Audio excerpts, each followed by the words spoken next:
साथियों नमस्कार। धार्मिक सिटी यूट्यूब चैनल पर आपका एक बार फिर स्वागत है। आज बेताल पच्चीसी में हम बेताल की कहानी ज्यादा पापी कौन ये सुनाएंगे। जब बेताल उड़कर दोबारा पेड़ पर लटक जाता है तो विक्रम फिर शमशान में शीशम के वृक्ष की ओर दौड़ते हैं और उल्टे लटके हुए बेताल को कंधे पर लाद कर चल पड़ते हैं। इसी बीच में एक बार फिर बेताल ने राजा को एक नई कहानी सुनाते हुए कहा कि बहुत समय पहले भोगवती नाम की नगरी हुआ करती थी। उस नगरी में राजा रूपसेन का राज हुआ करता था। राजा को शादी करने का बहुत मन हो रहा था।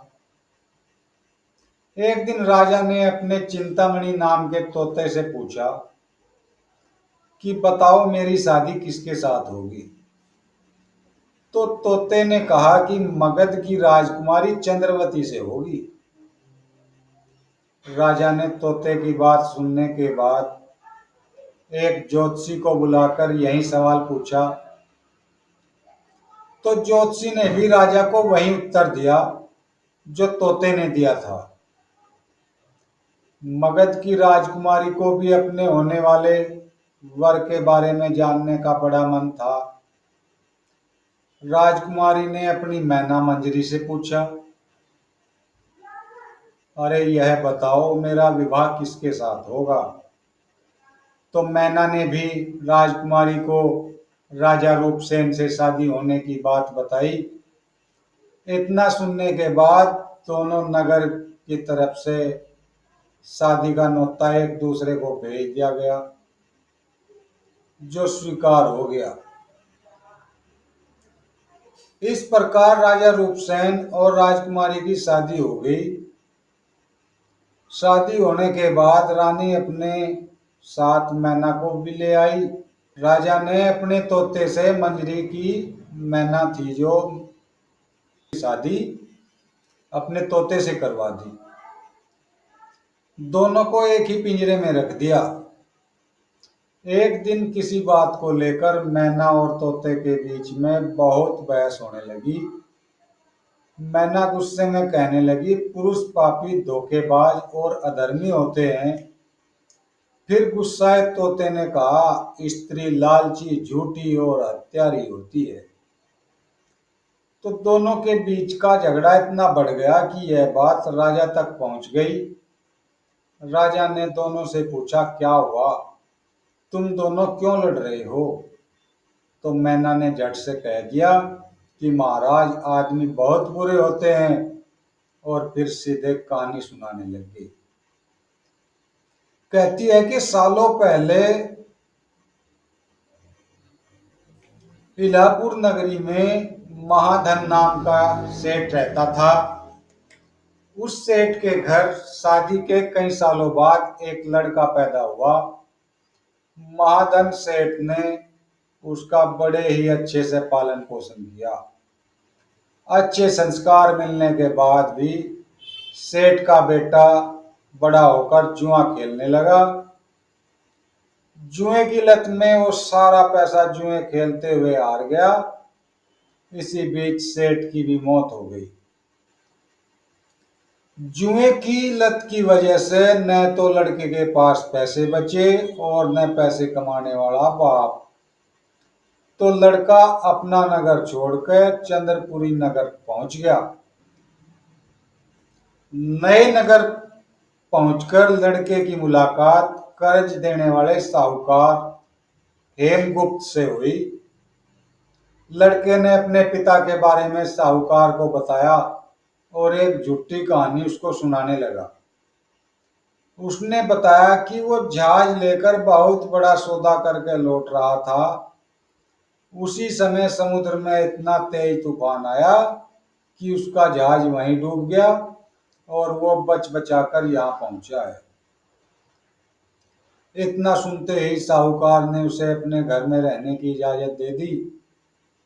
इसी बीच हेमगुप्त साहूकार को ख्याल आया कि सेठ का यह लड़का मेरी बेटी के लिए अच्छा वर साबित हो सकता है। तुरंत साहूकार ने अपनी बेटी की शादी सेठ के बेटे से करवा दी। शादी के कुछ दिन तक अपने दामाद का काफी सत्कार करने के बाद साहूकार ने अपनी बेटी को खूब सारा धन देकर विदा कर दिया। दोनों के साथ साहूकार ने एक दासी को भी भेजा। रास्ते में सेठ के बेटे ने अपनी पत्नी से कहा, सारे गहने मुझे दे दो, यहाँ कहीं लुटेरे हैं। उसकी पत्नी ने ऐसा ही किया।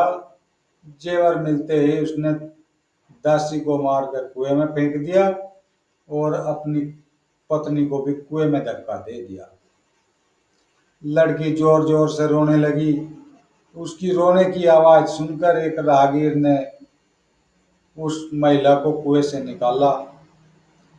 कुएं से निकलते ही वो अपने पिता के पास चली गई।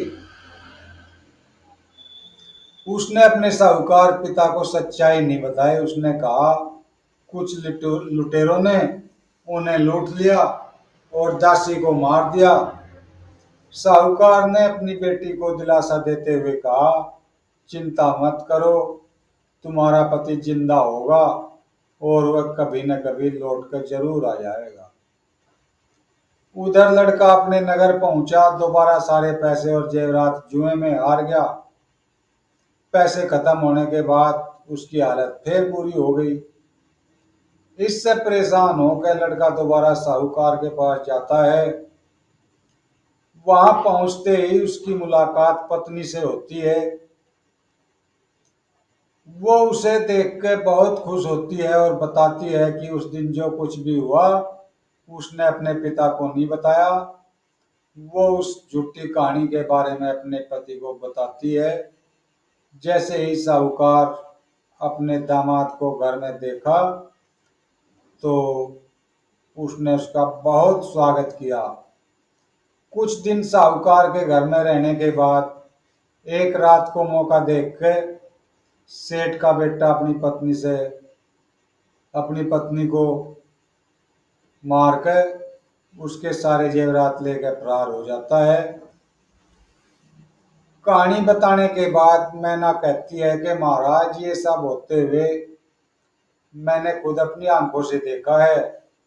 यही वजह है कि मैं आदमियों को पापी कहती हूँ।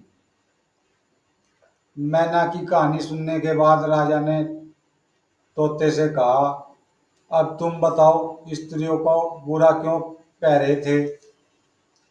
यह सुनते ही तोता भी कहानी सुनाने लग जाता है। वो कहता है कि एक समय वो कंचनपुर में सागर दत्त नाम के सेठ के यहाँ रहता था। उसके बेटे का नाम श्रीदत्त था। उसकी शादी पास के ही नगर श्री विजयपुर के सेठ सोमदत्त की बेटी से हुई थी। शादी के बाद व्यापार करने के लिए लड़का परदेश चला गया। उसकी पत्नी जयश्री उसका इंतजार बेताबी से करती थी। लेकिन 12 साल गुजर गए, लेकिन वो परदेश से लौट के नहीं आया। अपने पति का इंतजार करते हुए एक दिन महिला अपनी छत से एक पुरुष को आते हुए देखती है। वो उसे बेहद पसंद आता है। वो उसे अपनी सहेली के घर बुलाती है और उससे बात करती है। उसे रोज अपनी सहेली के घर मिलने को कहती है। अब श्रीदत्त की पत्नी जयश्री उस युवक से रोज मिलने लगी। ऐसा होते होते कुछ महीने बीत गए। इसी बीच एक दिन जयश्री का पति श्रीदत्त परदेश से लौट आता है। महिला अपने पति को देखकर परेशान हो जाती है। थका हारा श्रीदत्त आराम करने के लिए बिस्तर पर लेटते ही एकदम सो जाता है। मौका देखते ही उसकी पत्नी उस युवक से मिलने के लिए अपनी सहेली के घर चली जाती है। रात को उसे बाहर जाते हुए देख एक चोर उसका पीछा करता है। वो देखता है कि वो किसी घर में चली गई। अफसोस, वो युवक सांप के काटने की वजह से मर जाता है। जैसे ही जयश्री उसे देखती है तो उसे लगता है कि वो सो रहा है। वो उसके करीब जाती है। उसी समय पास के पीपल के पेड़ पर बैठा भूत मरे हुए युवक के शरीर में घुसता है और महिला की नाक काट के वापस पेड़ पर लटक जाता है। रोते हुए वो अपनी सहेली के पास पहुंची और उसे पूरी कहानी बताई। सब कुछ सुनकर उसकी सहेली जयश्री को सलाह देती है कि चुपचाप घर चली जा और जोर जोर से रोने लग जाना। जैसे ही कोई नाक के बारे में पूछे तो कह देना कि तुम्हारे पति ने काटी। वो ऐसा ही करती है। लड़की का पिता श्रीदत्त की शिकायत करता है। उसके बाद सभा में सभी पेश होते हैं। जैसे ही राजा लड़की की कटी हुई नाक देखता है तो गुस्से में उसके पति को सूली से लटकाने का फैसला सुना देता है। उस सभा में वो चोर भी मौजूद था। उसने श्रीदत्त की पत्नी को रात में घर से बाहर जाते हुए अन्य चीजों को भी देखा था। राजा द्वारा सुनाई गई सजा को सुनते ही चोर बहुत दुखी होता है और वो किसी तरह हिम्मत करके राजा को सारी कहानी बताता है। कोई भी उसकी बात पर विश्वास नहीं करता तो चोर कहता है कि आप वहां चलकर देख लीजिए, भूत भी वही है और युवक की लाश भी। जब जांच की जाती है तो बात सच निकलती है। यह बात बताकर तोता कहता है, राजन महिला इतनी दुष्ट होती है। इतना कहकर बेताल राजा विक्रमादित्य से कहता है कि बताओ महिला और पुरुष में ज्यादा पापी कौन है। राजा कुछ देर सोचकर बताते हैं कि महिला ज्यादा पापी है। बेताल कहता है कि कैसे। तो राजा ने जवाब में कहा कि विवाहित होने के बावजूद महिला की पर पुरुष पर नजर थी और उसने अपने पति को धोखा दिया, इसलिए महिला ज्यादा पापी है। तो इस कहानी से हमें सीख मिलती है कि इंसान को कभी भी झूठ नहीं बोलना चाहिए। झूठ बोलने का परिणाम हमेशा ही बुरा होता है। साथियों, यह कहानी आपको कैसी लगी कमेंट में बताना।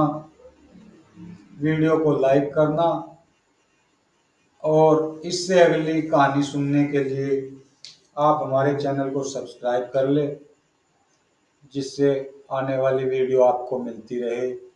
जय श्री राम।